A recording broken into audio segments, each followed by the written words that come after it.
A gente vai estar meditando a palavra, meus irmãos, seguindo a série de exposições de Lucas, capítulo 12, verso 1 ao 12. Peço para que vocês abram, acompanhem.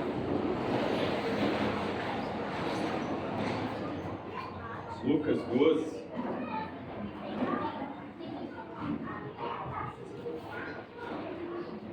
Versos 1 ao 12.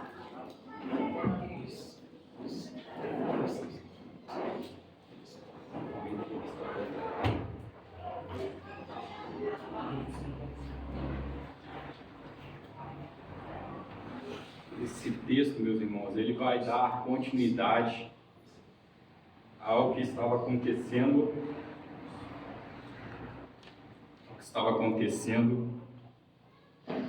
no contexto do capítulo passado. A gente já vem meditando nisso nas outras semanas. Então diz assim, Lucas 12, verso 1, na minha versão aqui, a meia da revista atualizada. Posto que miríades de pessoas se aglomeraram a ponto de uns aos outros se atropelarem, passou Jesus a dizer, antes de tudo, aos seus discípulos: acautelai-vos do fermento dos fariseus, que é a hipocrisia. Nada há encoberto que não venha a ser revelado, e oculto que não venha a ser conhecido. Porque tudo que disseste às escuras será ouvido em plena luz, e o que disseste aos ouvidos no interior da casa será proclamado nos eirados, nos telhados. Digo-vos, pois, amigos meus, não temais os que matam o corpo, depois disso nada mais podem fazer. Eu, porém, vos mostrarei a quem deveis temer. Temer aquele que, depois de matar, tem poder para lançar no inferno. Sim, digo-vos, a esse deveis temer. Não se vendem 5 pardais por 2 asses? Entretanto, nenhum deles está em esquecimento diante de Deus. Até os cabelos da vossa cabeça estão todos contados. Não temais, bem mais valeis do que muitos pardais. Digo-vos ainda, todo aquele que me confessar diante dos homens, também o Filho do Homem confessará diante dos anjos de Deus. Mas os que me negar diante dos homens, será negado diante dos anjos de Deus. Todo aquele que proferir uma palavra contra o Filho do Homem, isso lhe será perdoado. Mas para o que blasfemar contra o Espírito Santo, não haverá perdão. Quando vos levarem às sinagogas e perante os governadores, as autoridades, não vos preocupeis quanto ao modo por que respondereis, nem quanto às coisas que tiverdes de falar, porque o Espírito Santo vos ensinará naquela mesma hora as coisas que deveis dizer. Amém, meus irmãos? Vamos orar mais uma vez? Santo Deus, Pai, que privilégio, Deus, poder estarmos aqui reunidos em Teu nome. Isso é graça na vida de uma criatura, Deus, poder um dia ser chamado por Ti e aprender do Senhor e ouvir a Tua voz, Deus, e nos reunir, Deus, e nos alegrar com a Tua pessoa, com o Teu santo nome. Oh, Deus, ajuda-nos nessa noite, mais uma vez, que o Teu Espírito Santo paire sobre nós aqui hoje e nos capacite, Deus, a ouvir o que o Senhor tem a nos dizer, a compreender isso e a crer nisso. Que o Seu Espírito Santo nos convença de tudo aquilo que a Tua palavra tem a nos ensinar. Ajuda, Senhor, a compartilhar com os irmãos, com as Tuas ovelhas aqui nessa noite, Deus, um pouco mais daquilo que o Senhor espera dos Seus discípulos, Deus. Que o Senhor nos exorte, que o Senhor nos encha de temor, que o Senhor nos encha de amor, Deus, por Ti. Que o Senhor nos encoraje, Deus, que o Senhor nos dê discernimento, fé e alegria no Senhor Jesus Cristo. Em tudo aquilo que Ele fez, aquilo que Ele é e aquilo que Ele nos ensinou. Até que Ele venha para nos buscar, Deus. Em nome de Jesus eu oro. Amém. Amém, meus irmãos. Bom, conforme eu disse para vocês, essa narrativa, ela dá sequência a uma série de acontecimentos que vinham ocorrendo desde o momento em que Jesus ele realizou um milagre de expulsar ali o demônio de um homem mudo, que a gente viu no capítulo anterior. E com isso, os fariseus, os mestres da lei, os escribas, eles ficaram, como nós vimos no capítulo anterior, eles ficaram enciumados, eles ficaram com inveja da eloquência e da autoridade que Jesus ele então estava se apresentando. E eles começaram a acusá-lo de agir então pelo poder de Satanás, você se lembra? O poder de Beelzebub. Dali para cá, então, os fariseus daquela religião que presenciaram esses acontecimentos, e eles estavam sentindo ali ameaçados, né, com a proeminência e com o ensino de Jesus, aqueles homens, eles começaram também a perseguir Jesus, tentar apanhar ele. Só que a gente viu que na semana passada Jesus ele não deu refresco para eles. Jesus ele acusou expressamente aqueles homens de hipocrisia religiosa, né, deles acrescentarem leis humanas aos verdadeiros mandamentos de Deus, deles atarem fardos pesados sobre os fiéis que eles mesmos não eram capazes de carregar, de serem complacentes com o martírio dos profetas do Antigo Testamento, né? E estarem ali depois desejando ornamentar ali os seus túmulos, de não entrarem no reino dos céus, no reino de Deus, e não deixar que outros judeus entrassem, mesmo eles sendo então portadores da chave do conhecimento que os poderia salvar. E enquanto os doutores da lei eles estavam preocupados com regras cerimoniais de lavar as mãos, o Senhor então ele pronunciou ali 6 maldições sobre aqueles homens em resposta ao que eles estavam fazendo. 6 ais, né, que a gente também viu na semana passada. O capítulo 11 então ele encerra ali com os fariseus rangendo dentes, né? Eles estavam tentando incriminar Jesus, a intenção deles era matar mesmo Jesus. Então, o que estava acontecendo nessa altura depois disso tudo? O negócio já estava esquentando, já estava piorando, já estava rolando uma treta ali, né? Estava prestes a estourar uma confusão. E as pessoas, elas gostam de conflito, né? As pessoas gostam desse tipo de tumulto, isso atrai os curiosos, e é por isso que tinha miríades, que a gente leu aqui já no primeiro verso, tinha milhares.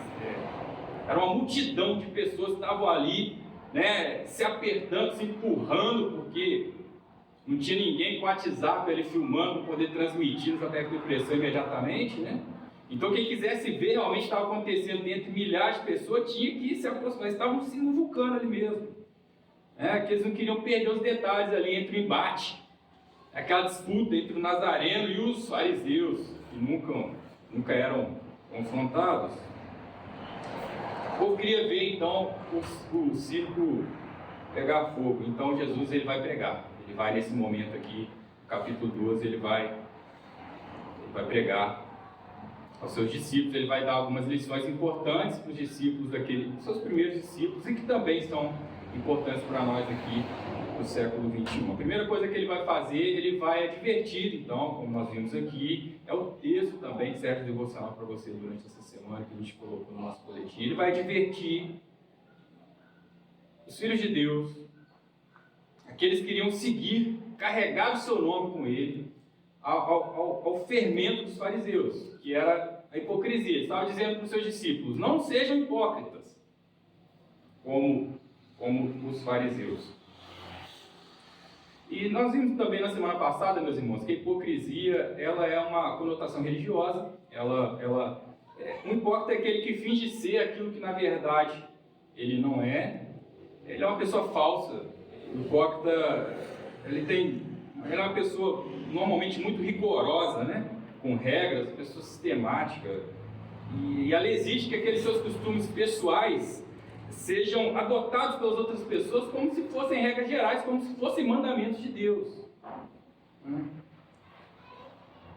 O hipócrita também ele é impiedoso, implacável, ele cobra dos outros o que ele mesmo não faz, dando a entender que ele é esse exemplo de perfeição.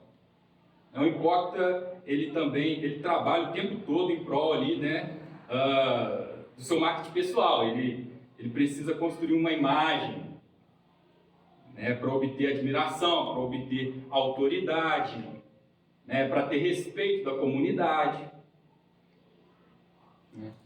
Então Jesus está alertando para eles, fala, não façam isso, não façam isso. E aí ele vai falar depois disso, depois desse primeiro alerta, ele vai falar com os seus discípulos: olha, não façam isso, e existem algumas coisas que vocês devem se atentar realmente. Que é importante para vocês nessa jornada terrena. Ele diz para os seus discípulos que eles deveriam honrar o Pai, eles deveriam honrar o Filho, e eles deveriam honrar o Espírito Santo. Jesus Cristo, ele vai começar aqui então, ele vai trazer aqui então informações e conhecimentos, ele vai pregar, vamos dizer assim, sobre uma doutrina importante para todo cristão, que é a Trindade. Sobre a Trindade. Então vamos nos aprofundar um pouco nisso aqui. Ele começa então o texto que a gente viu ali. Ele vai falar em primeiro lugar para que a gente honre ao Pai. Ele diz assim, na sua declaração: não há nada encoberto que não seja revelado e oculto que não seja conhecido. Ele está falando sobre a onisciência do Pai, a onisciência de Deus. Isso expressa um tema frequentemente do ensino ali do Senhor. Esse texto ele ecoa com aquilo que o apóstolo Paulo escreveu, lá em Romanos 2,16, ele disse que o dia em que, segundo o meu evangelho, Deus julgará os segredos dos homens através de Jesus Cristo. Ele também falou um pouco mais disso lá em 1 Coríntios capítulo 4, verso 5, ele disse: nada julgueis antes do tempo, até que venha o Senhor, o qual não somente trará à plena luz as coisas ocultas das trevas, mas também manifestará os desígnios dos corações. Então cada um receberá o seu louvor da parte de Deus. Jesus está falando que uma das formas de a gente honrar ao Pai é crer que Ele tudo sabe e que Ele aquilo que só a gente sabia, aquelas encenações, aquelas más intenções do coração, por mais que pelo lado de fora pareça correto aos homens, Deus ele traria a luz. Então a advertência, tudo que você disse no escuro, ele continua lá, tudo que você disse no escuro será ouvido na luz, aquilo que você sussurrou no interior da casa será proclamado nos eirados ou nos telhados, Ele estava metaforicamente reforçando a verdade de que todos os pecados dos homens serão expostos ali, quando nós estivermos diante do trono de Deus, do grande trono branco de Deus.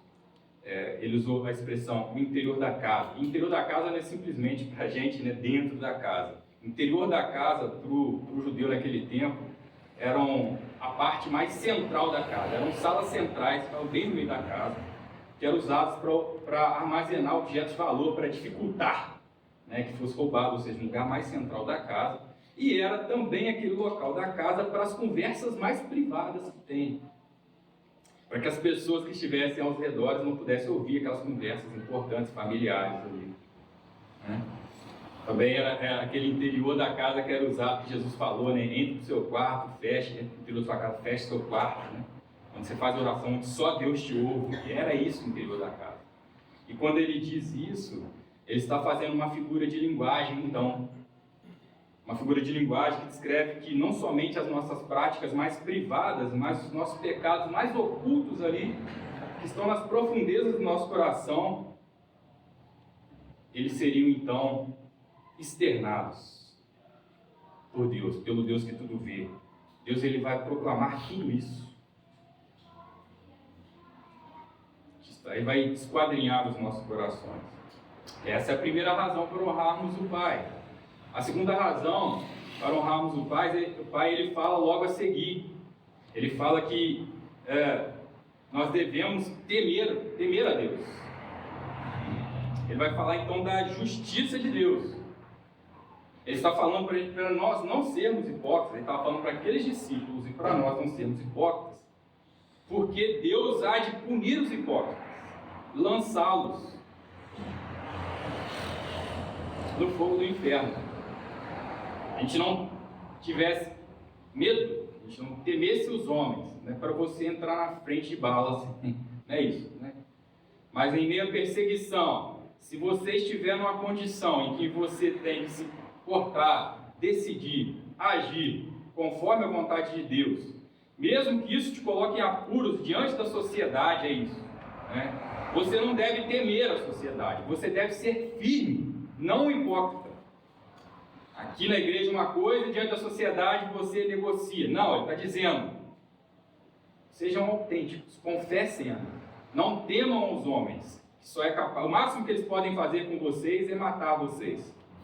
Mas temam aquele que é capaz também de matar vocês e lançar a sua alma no inferno.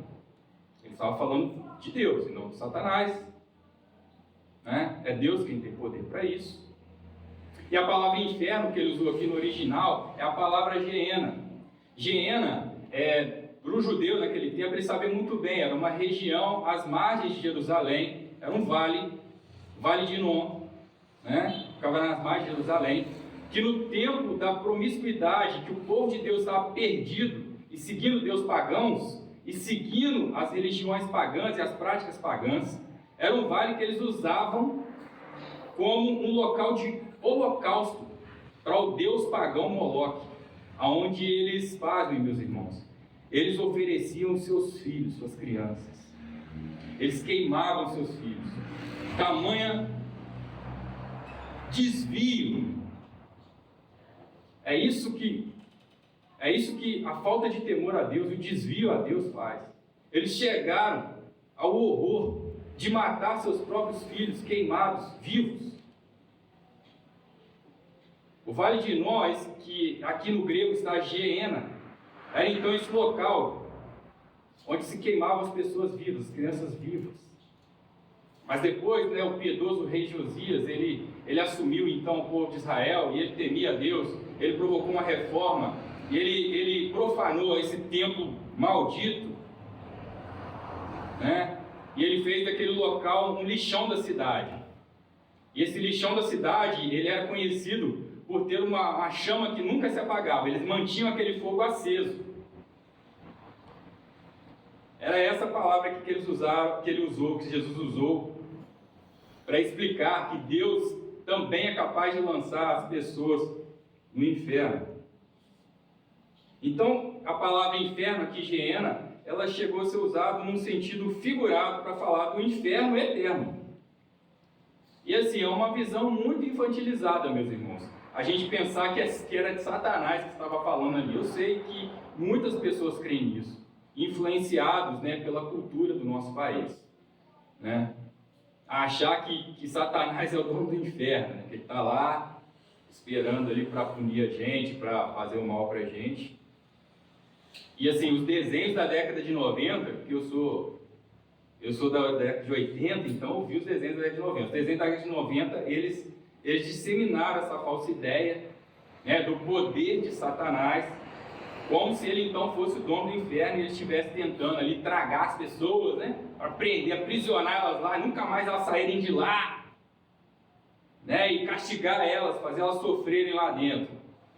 Essa mesma ideia, né, infelizmente, muitas igrejas pentecostais, neopentecostais, elas compactuam com isso, trazendo uma noção errada acerca do mundo espiritual, como se Satanás ele tivesse alguma condição de desafiar Deus e estivesse em luta contra Deus ali. E essa péssima noção acerca do mundo espiritual, ela fere as verdades acerca da soberania de Deus, ela vai contra o verdadeiro, o infinito e total poder de Deus e a autoridade de Deus ali sobre todo o cosmos, sobre todas as coisas, inclusive sobre o inferno que ele mesmo criou. Quem lança almas no inferno é Deus. Quem aprisiona almas lá e as atormenta pelos séculos dos séculos é Deus. Deus então é o dono do inferno. E essa forte passagem, ela também refuta a falsa ideia de que todo mundo vai para o céu. Daí parou quando alguém morre, fica todo mundo com medo de citar alguma coisa, e a pessoa morre e ela foi para o céu, somente se ela creu em Jesus Cristo. Meu irmão, se você ouve falar de alguém que faleceu e você conhece aquela pessoa e ela não professou fé em Jesus Cristo, não diga nada então. Você não fala nada. Não diga que ele foi para o descanso. Ele não foi. O que Cristo está falando aqui é um alerta para os seus discípulos. Nós precisamos saber qual que é a verdade de Deus e parar de romantizar isso. É a verdade de Deus que vai nos colocar nos caminhos de Deus. Se tivesse uma bomba aqui dentro, meus irmãos, vocês não iam querer saber que ela está aqui, não? Óbvio que vocês iam querer saber a verdade. Óbvio que vocês iam querer saber, ser alertados. E era isso que Jesus Cristo estava fazendo em amor. E é isso que nós devemos fazer em amor para as pessoas que nós falamos de Jesus para elas. Nós não podemos omitir essa verdade. A terceira razão que ele nos deu ainda, nessa primeira parte, acerca de honrar o Pai, fala sobre a graça e o amor de Deus. Porque depois de trazer essa mensagem que assusta e gera temor, e é isso que ele está dizendo, temam a Deus. Depois de fazer isso, Jesus então ele vai demonstrar o cuidado que esse Deus justo, forte, poderoso, santo, ele tem por aqueles que o amam, pelos seus fiéis. Ele disse assim: não se vendem 5 pardais, e outra tradução diz 2 centavos. Ele perguntou. Pardais, meus irmãos, são aves comuns que naquela época eram consumidas como alimentos simples das pessoas mais pobres.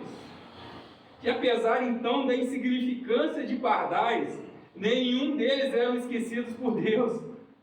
Ele continua dizendo: ele sabe o número de fios de cabelo da vossa cabeça. Isso é maravilhoso.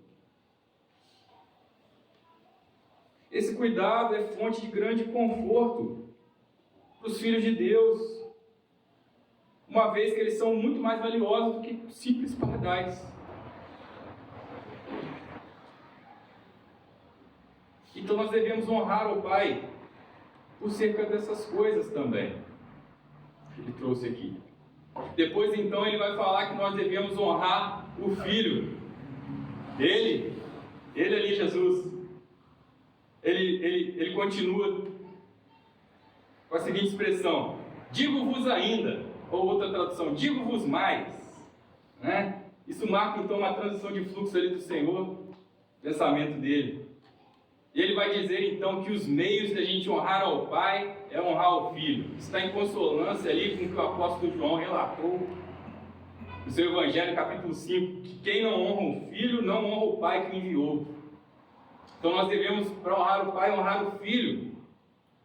E a expressão que ele usa ali, confessar diante dos homens, o Filho, né? Significa literalmente concordar em tudo com o que ele é, com o que ele está dizendo.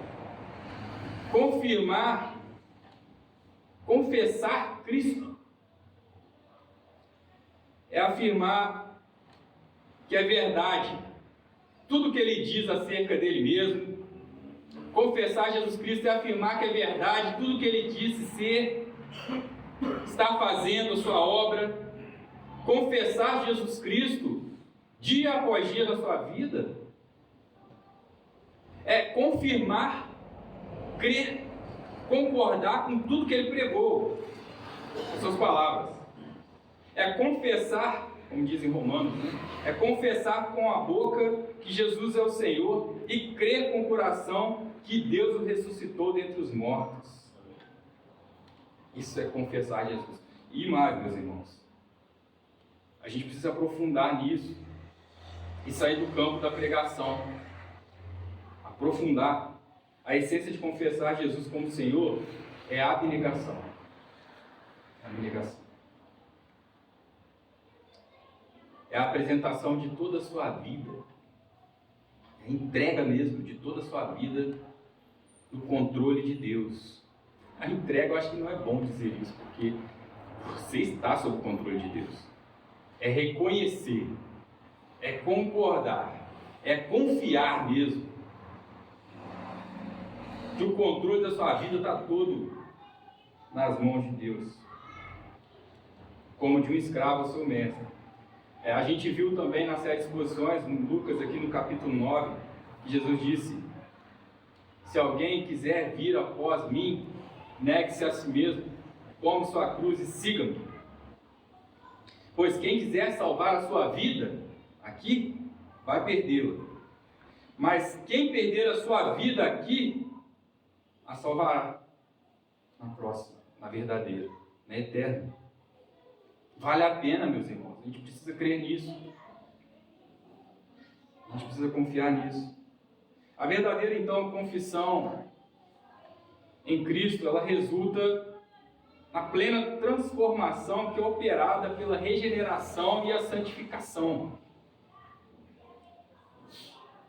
As pessoas que verdadeiramente fazem essa confissão um dia, inevitavelmente elas vão manifestar ali gratidão a Deus e submissão voluntária a Cristo, as palavras de Cristo, como Senhor e Salvador das suas vidas. John Piper, ele diz que se uma pessoa confessa ou não a Cristo, é o que vai determinar o destino eterno dela. Ou seja, o que nós lemos aqui, Cristo diz: aquele que me confessar diante dos homens, eu os confessarei diante dos anjos, do tribunal de Deus.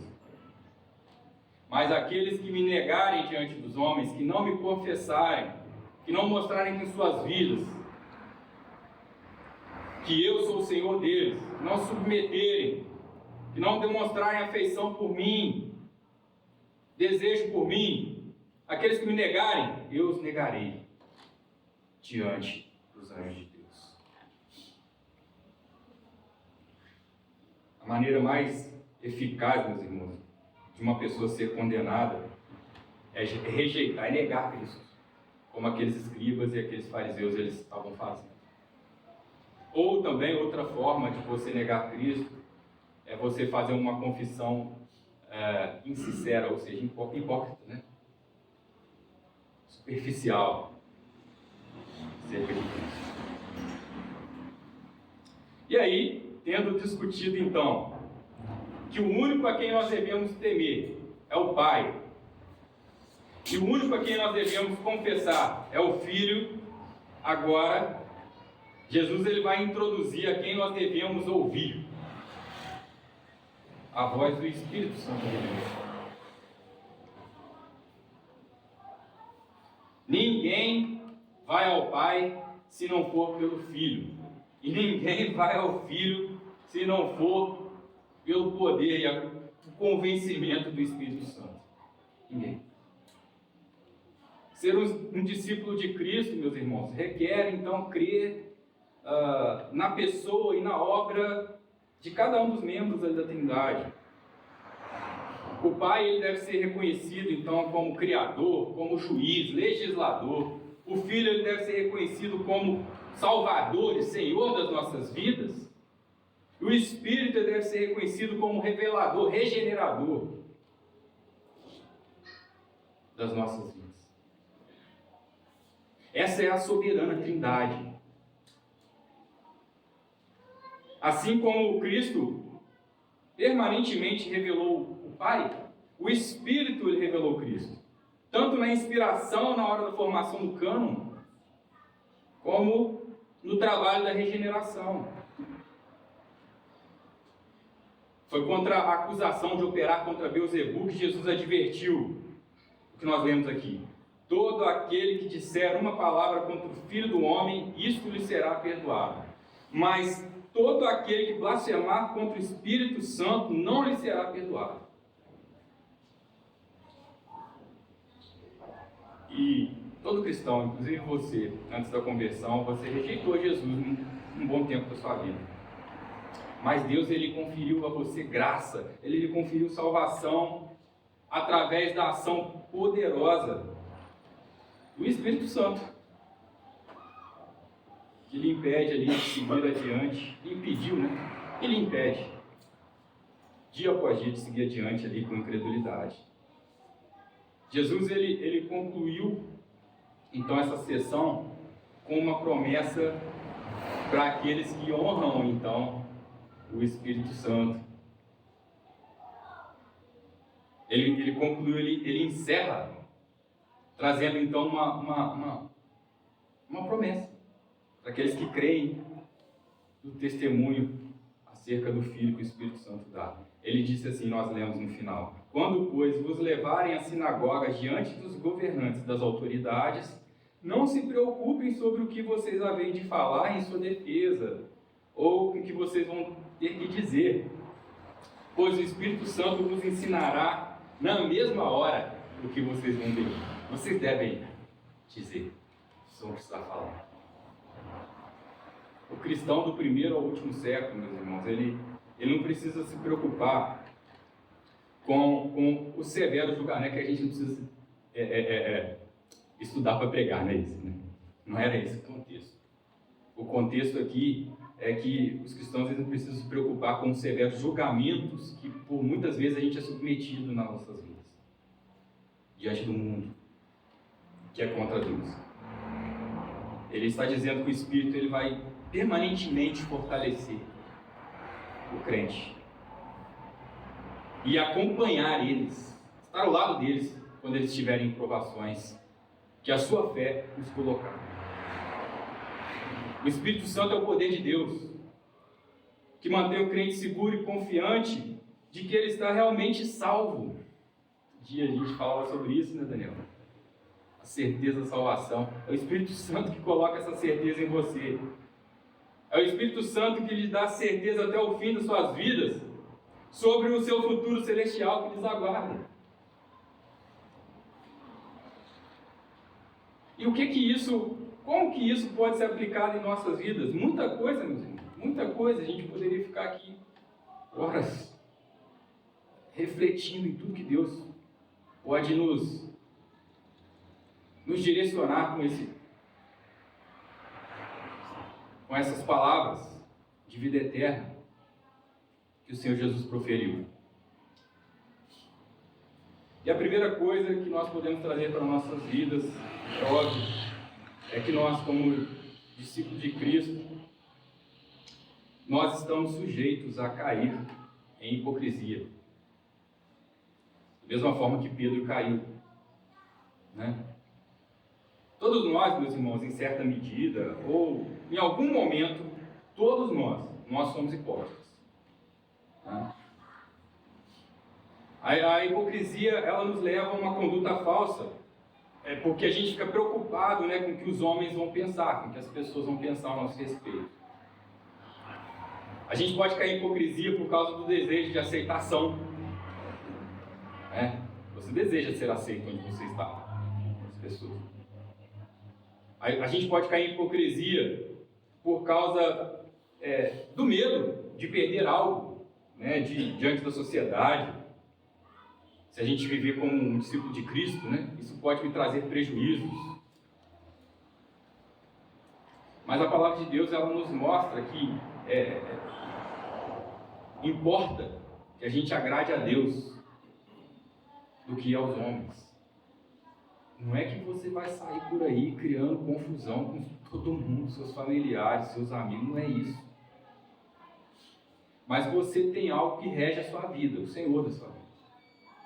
E em alguns momentos do dia, da semana, na sociedade, no trabalho, na rua, no lar, em alguns momentos, alguma coisa vai acontecer e vai ser conflitante com aquilo, com os preceitos de Deus.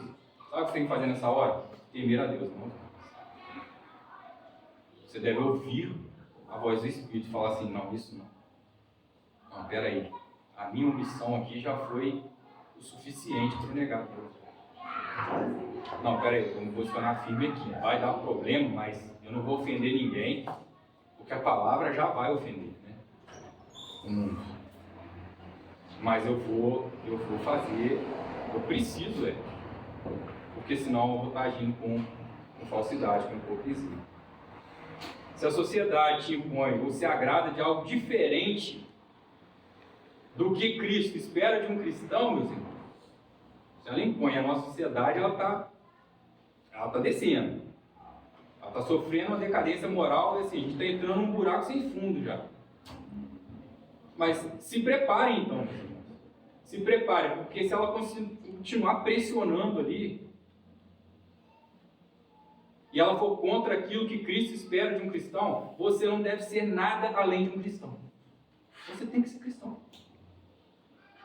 Você precisa abraçar isso, você precisa se fortalecer nisso.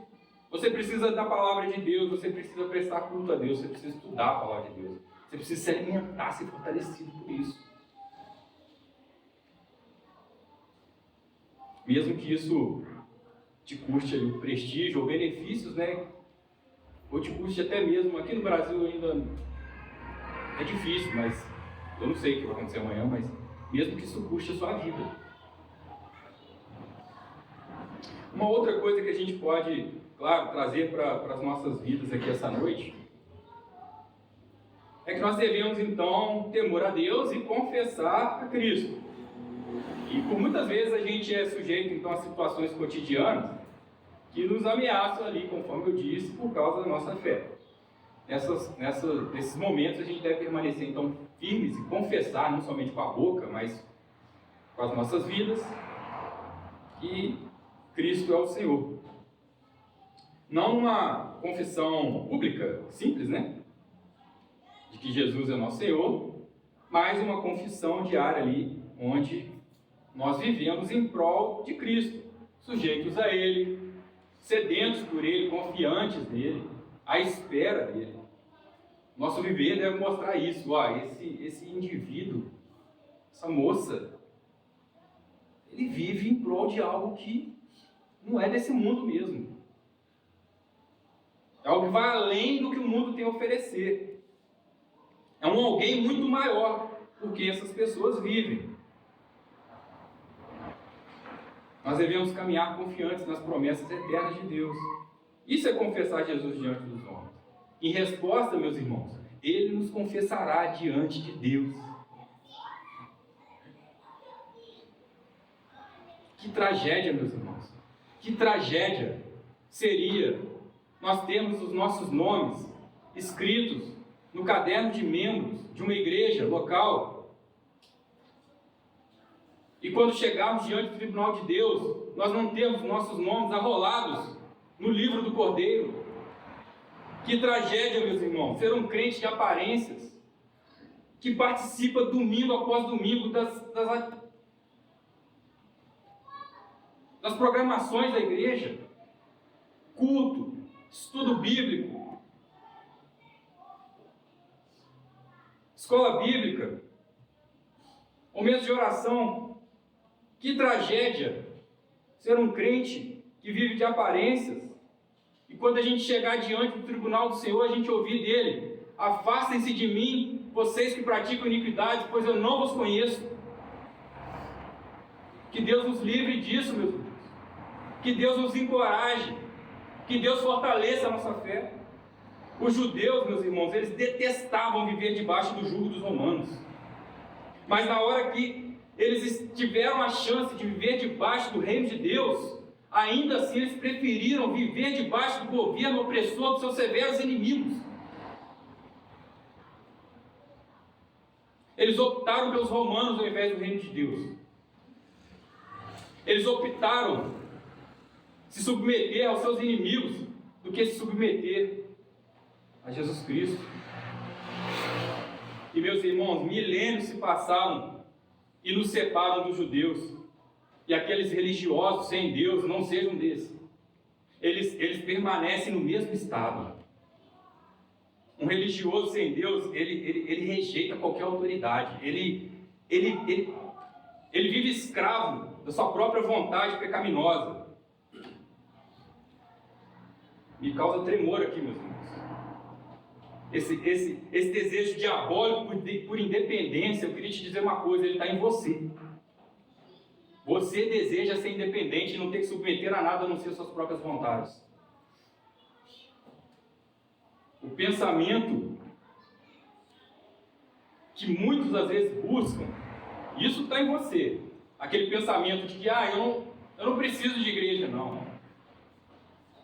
Não, se qualquer coisa eu me viro sozinho. Deus sabe, eu busco a Deus do meu jeito.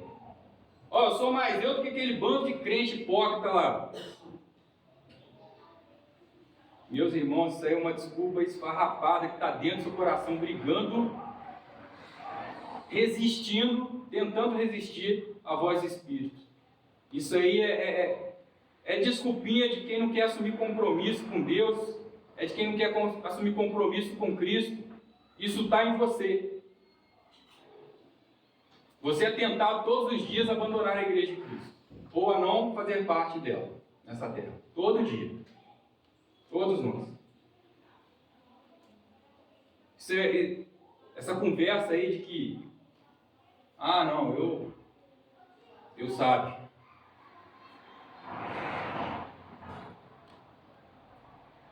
Isso é porque você não gosta de dar satisfação para ninguém. Isso é porque você gosta de ser dono do seu nariz. Isso é porque você não quer correr o risco de ser repreendido por uma liderança séria, comprometida e bíblica. Se você, de vez em quando, passa pela sua cabeça isso, você tem que pôr o seu joelho no chão e orar a Deus. Porque isso aí é o diabo.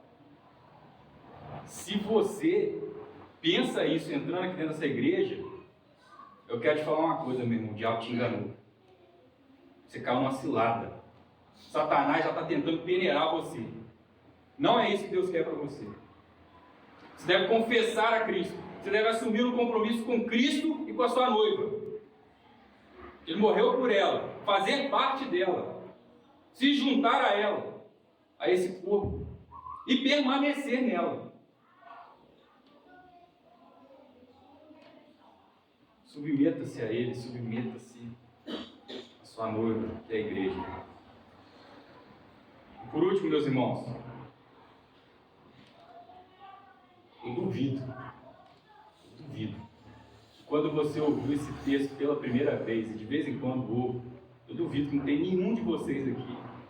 Eu acredito que todos vocês já se perguntaram, será que eu pequei contra o Espírito Santo? Quem teme a Deus é a primeira coisa que pensou, peraí, o pecado é imperdoável? E só de você ter pensado isso, só de ter se preocupado com isso, eu já te falo. Isso que é não pecar contra o Espírito Santo. O pecar contra o Espírito Santo é justamente negar ele conscientemente, voluntariamente, de propósito, insistentemente. Se você está preocupado se você pecou, você não está fazendo isso voluntariamente, você não está negando ele de propósito, deliberadamente. Por isso que eu disse. Só de você preocupar é porque você não pecou. É certeza que você não pecou. Quem pecou contra o Espírito Santo não está preocupado se ele pecou contra o Espírito Santo. Se ele ofendeu Deus.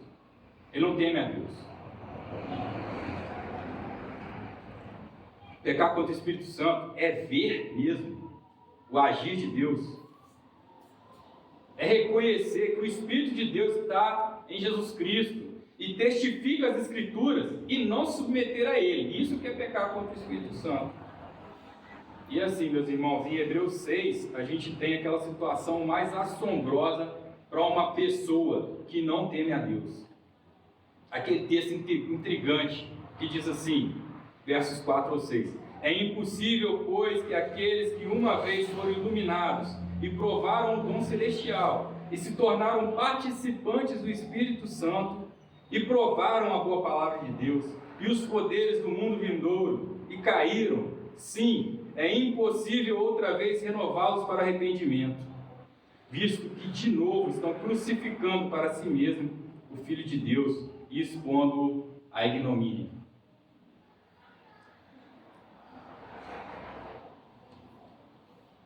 Quero alertar uma coisa a você, meus irmãos. Quando você entra por aquela porta, e assim, na verdade, não é essa porta. Quando você entra pela porta de uma igreja, né, e você não tem a verdadeira pretensão, desejo de se entregar para Deus, torça para que aquilo que está sendo pregado aqui no púlpito não seja a palavra de Deus. Porque se você não tem a intenção real, sincera, de se casar com Cristo, e a palavra de Deus for pregada, se o que for pregado aqui for o Evangelho, só oferta de graça, de misericórdia, de perdão, se vocês estão então provando o dom celestial, a boa palavra, como diz aqui, se vocês estão sendo iluminados pelo Espírito Santo, provando os poderes do mundo vindouro por causa da palavra de Deus na sua vida, se você está provando bênção de Deus na sua vida, e mesmo assim você um dia virar as costas para Deus,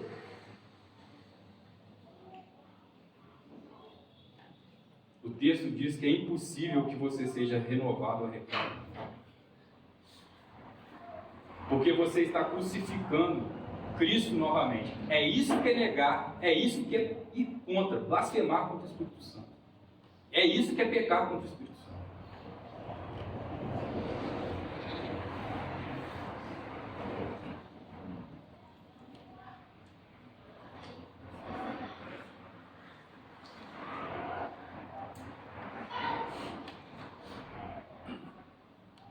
A punição é eterna, meus irmãos, ela aguarda todos aqueles que negam as verdades sobre Jesus. Essas pessoas, elas experimentarão o cálice da vingança, da ira de Deus, por todo sempre. Por terem desprezado o testemunho do Espírito Santo. Serão séculos e séculos, meus irmãos. Séculos e séculos sem nenhuma esperança de ser liberto daquele lugar, daquela situação. Isso é terrível. Essas pessoas nunca terão expectativa alguma de um dia provar do amor de Deus, que durante toda a sua vida ela negou, rejeitou, foi ofertado, mas ela não quis. Entenda uma coisa, meus irmãos: o inferno, os tormentos do inferno, não é uma ameaça de Deus, é uma promessa. Isso é muito sério. É por isso que a gente deve dar ouvidos à palavra de Deus. É por isso que nós devemos temê-lo, amá-lo, desejá-lo, confiar as nossas vidas a Ele, submeter a Ele mais do que tudo. E no final nos deleitar nele. Não por causa da ameaça, mas porque Ele oferece então salvação, inefável salvação, a todos aqueles que confiam no Filho dele que Ele entregou por nós, seu único Filho. Por isso que nós devemos tudo a Ele. O Santo de Deus, meus irmãos, Ele nos socorreu quando nós ainda estávamos destinados ali aos terrores do inferno de Deus. Não importa as circunstâncias, não importa o que o mundo diz e pensa, não ceda à pressão dos homens, não ceda à pressão do seu coração corrupto que não quer seguir a Deus, para receber a aceitação do mundo. Era isso que ele estava dizendo para aqueles discípulos. Não afrouxem, creiam, confirmem a sua profissão de fé. Vocês, meus irmãos, confirmem diariamente o que vocês professarem no dia do batismo com a vida de vocês. E declarem para todo mundo que Jesus Cristo é o Senhor. Que Jesus Cristo é o Senhor. É isso, meus irmãos. Deem testemunho do Filho de Deus. Falem abertamente: sim, eu sou cristão. Sim, eu amo Jesus mesmo. Sim, é o Salvador da minha vida e da sua, se você crer nele. Fala mesmo. Mostre ao mundo. E vivam em prol disso, para não serem hipócritas. Que os seus atos sejam condizentes com as suas palavras. Se assim for, meus irmãos, vocês receberão então a promessa eterna do Pai na glória do céu, quando as nossas vidas elas acabarem. Amém, meus irmãos? Nós vamos orar. Tem uma metáfora que ela ela ilustra bem isso tudo que nós refletimos aqui nessa noite. Houve um dado momento em que a Trindade, como sempre, de eternidade a eternidade, ela esteve, ela se reuniu. Ela se reuniu, e então o Pai, Ele amou o seu povo. Ele amou com um amor eterno. Ele desejou esse povo, Ele mesmo criou. E o seu Filho se apresentou e disse: eu me juntarei com esse povo. Eu me casarei com ele. Eu também os amo com um amor eterno. E aí o Pai disse: mas eles vão cair em pecado. Eles vão viver em iniquidade. Eles vão virar as costas para mim. Eles vão se rebelar contra mim. E então, a verdade, a lei e a justiça, elas se apareceram, se apresentaram. E a verdade disse: então esse casamento não pode acontecer. E a lei disse: realmente, não pode, porque eu fui violada. Eu não fui obedecida. E a justiça disse: bom, se a lei não for cumprida, esse casamento realmente não pode acontecer, é injusto. Novamente o Filho se apresentou e disse: então, envie-me a mim.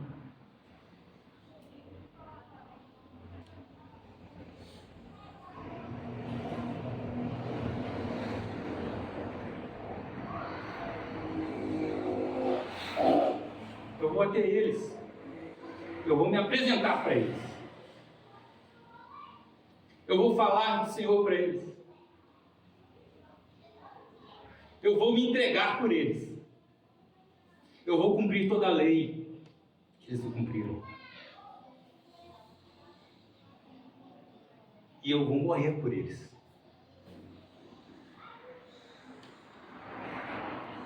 A verdade diz: bom, sendo assim, é possível. A lei diz: se eles cumprir tudo, então. E a justiça diz: bom, cumprir no lugar deles, paga por eles. Se assim, está tudo certo. Mas aí o Pai novamente disse: mas tem um problema. Esse povo, essa noiva, não sabe nada disso. Esse é um acordo que está sendo feito entre nós aqui, na eternidade, entre a Trindade. É um pacto que está sendo selado aqui entre nós. E aí o Espírito se apresenta e diz: então eu vou até eles. Depois que o Filho for e fizer tudo o que ele tem que fazer e consumir toda a sua missão e voltar para os céus, eu vou até eles. Eu vou enviar pregadores. Eu vou falar ao ouvido deles. Eu vou convencer eles. Eu vou dar certeza para eles. E aí, assim, eles vão saber de tudo que foi feito. Eles vão conseguir, através do meu poder, então, consumir todo esse plano de redenção que nós estamos selando aqui.